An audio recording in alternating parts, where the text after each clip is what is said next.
ನೀವು SC/ST ಸಮುದಾಯಕ್ಕೆ ಸಂಬಂಧಪಟ್ಟ ಹಾಗೆ ನೀವು ಮಾತನಾಡ್ತಾ ಇದ್ರಿ, ಎಷ್ಟು ಒಳ್ಳೆ ಕೆಲಸಗಳಾಗ್ತಾ ಇದ್ದೇವೆ ಅಂತ ಹೇಳಿ. 11,000 ಕೋಟಿ ರೂಪಾಯಿದು ಒಂದು ದೊಡ್ಡ ಚರ್ಚೆ ಆಯ್ತು ಇತ್ತೀಚೆಗೆ. ಆ ಸಮುದಾಯದ ಹಣವನ್ನೆಲ್ಲ ಬೇರೆದಕ್ಕೆ ಬಳಸ್ತಾ ಇದ್ದಾರೆ, ಯಾರು ಕೇಳ್ತಾ ಇಲ್ಲ ಅಂತ. ಅದಕ್ಕೇನ್ ಕಮೆಂಟ್ ಮಾಡ್ತೀರಿ ತಾವು? ಈಗ ಸರ್ಕಾರ ನಡೆಸುವಾಗ ಕೆಲವು ಬಜೆಟ್ ಅನ್ನ ಇದಕ್ಕೆ ರಿಸರ್ವ್ ಮಾಡಬೇಕು ಅಂತ ಮಾಡಿದ್ದಾರೆ. ಆ SC/ST ಜನರಿಗೆ ಈ ದೇಶದಲ್ಲಿ ಯಾರಾದರೂ ಮೊದಲನೇ ಬಾರಿಗೆ ಕಾನೂನನ್ನು ತಂದಿದ್ರು ಅಂದ್ರೆ ಅದು ಸಿದ್ದರಾಮಯ್ಯನವರು, ಸನ್ಮಾನ್ಯ ಆಂಜನೇಯರವರು ಅವತ್ತು ಸಮಾಜ ಕಲ್ಯಾಣ ಸಚಿವರಾಗಿದ್ದರು. ಅದನ್ನ ನೋಡಿ ಆಂಧ್ರ ಮತ್ತು ತೆಲಂಗಾಣದಲ್ಲಿ ಬಿಟ್ರೆ ಈ ದೇಶದ ಬೇರೆ ರಾಜ್ಯಗಳಲ್ಲಿ ಇಲ್ಲ. ಸನ್ಮಾನ್ಯ ಮುಖ್ಯಮಂತ್ರಿಗಳು ಇದಕ್ಕೆ ಉತ್ತರವನ್ನು ಕೊಡ್ತಾ ಇದ್ರು. ಇವತ್ತು ಆ ಹಣ ಆ ಜನರ ಶ್ರೇಯೋಭಿವೃದ್ಧಿಗೆ ಮೀಸಲಿಡತಕ್ಕಂಥ ಕಾನೂನು ತಂದಿರೋರು ನಾವು. ಅದನ್ನ ಈಗ ಬೇಕಾದಾಗ ನಾವು ಕನ್ವರ್ಟ್ ಮಾಡ್ಕೊಳಕ್ ನಮಗ್ ಅಧಿಕಾರ ಇದೆ. ಹಂಗಂತೀರಿ? ಅಧಿಕಾರ ಅದ ಅಂತೀರಿ? ಅದಲ್ಲ, ಬೇಕಾದಾಗ ತಗೊಂತೀವಿ, ತಗೊಂಡ್ ಮತ್ತೆ ಕೊಡ್ತೀವಿ. ಇವತ್ತು ಇಲ್ಲಿ ಬೇಕಾಗೈತಿ, ಇಲ್ಲಿ ಕೊಟ್ಟಿದ್ದೀವಿ, ಅದನ್ನ ತಗೊಂಡು ಮತ್ತೆ ಇದಕ್ಕೆ ಕೊಡ್ತೀವಿ. ಪಾರದರ್ಶಕವಾಗಿ ಅದೀವಿ ನಾವು. ಅದ್ರಾಗ ಏನ್ ಯಾರಿಗಾರ ಕಳುವಾಗಿಲ್ಲ, ಕಾಕಾಗಿಲ್ಲ, ಮತ್ತೊಂದಿಲ್ಲ.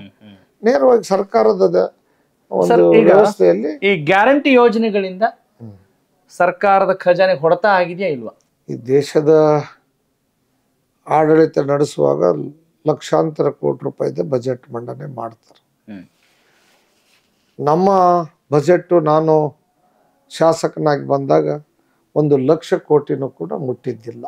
SM ಕೃಷ್ಣರವರ ಕಾಲದಲ್ಲಿ ಅವ್ರ 5ನೇ ವರ್ಷಕ್ಕೆ ಬಜೆಟ್ ಅನ್ನು ಮಂಡಿಸಿದಾಗ 1,00,000 ಕೋಟಿ ರೂಪಾಯಿದ ಬಜೆಟ್ ಅನ್ನು ಮಂಡಿಸಿದಾಗ ನಾವು ಭಾರಿ ಖುಷಿಯಾಗಿ 1,00,000 ಕೋಟಿ ಎಂದಿದ್ವಿ. ಇವತ್ತು 4,00,000 ಕೋಟಿಯ ಬಜೆಟ್ ಮಂಡನೆ ಮಾಡ್ತಾ ಇದ್ದಾರೆ. ಇಷ್ಟೊಂದು ತೆರಿಗೆ ಹಣ ಬಂದಾಗ ಸಾರ್ವಜನಿಕರ ಕಡೆಗೆ ನಾವು ನೋಡಬೇಕಾಗ್ತದೆ. ಅವರಿಗೆ ಅನ್ನ, ಅವರಿಗೆ ವಸತಿ, ಟ್ರಾನ್ಸ್ಪೋರ್ಟೇಷನ್ನು, ಇದು ಎಲ್ಲವನ್ನು ಮಾಡ್ತಕ್ಕಂಥ ಗ್ಯಾರಂಟಿ ಯೋಜನೆಯನ್ನು ಸನ್ಮಾನ್ಯ ಮುಖ್ಯಮಂತ್ರಿಗಳ ಕನಸು.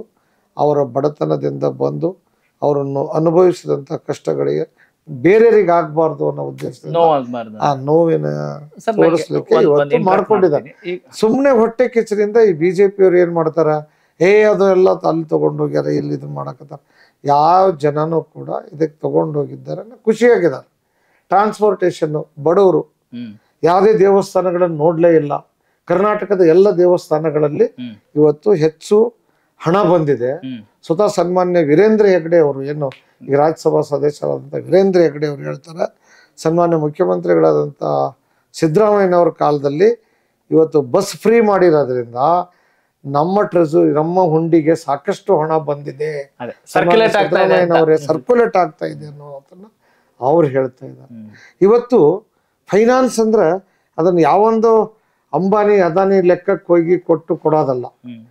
ಈಗ ಒಬ್ಬ ಹೆಣ್ಮಗಳು ಆಕಿ 2,000 ರೂಪಾಯಿ ಬರ್ತತಿ ಅಂದ್ರೆ ಆಕಿ ಪರ್ಚೇಸ್ ಮಾಡ್ಲಿಕ್ಕೆ ಮಾರ್ಕೆಟಿಗೆ ಬರ್ತಾಳೆ, ಮಾರ್ಕೆಟ್ನಲ್ಲಿ ಸಾಮಾನುಗಳನ್ನು ಕೊಡ್ತಾರ, ಅದರಿಂದ ಸರ್ಕ್ಯುಲೇಷನ್ ಆಗ್ತತಿ.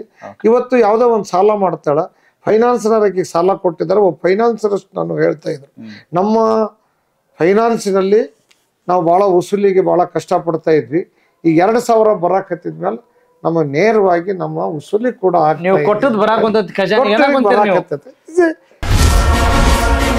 ಕನೆಕ್ಟ್ ಕರ್ನಾಟಕ, ಇದು ನಿಮ್ಮ ನೆಟ್ವರ್ಕ್.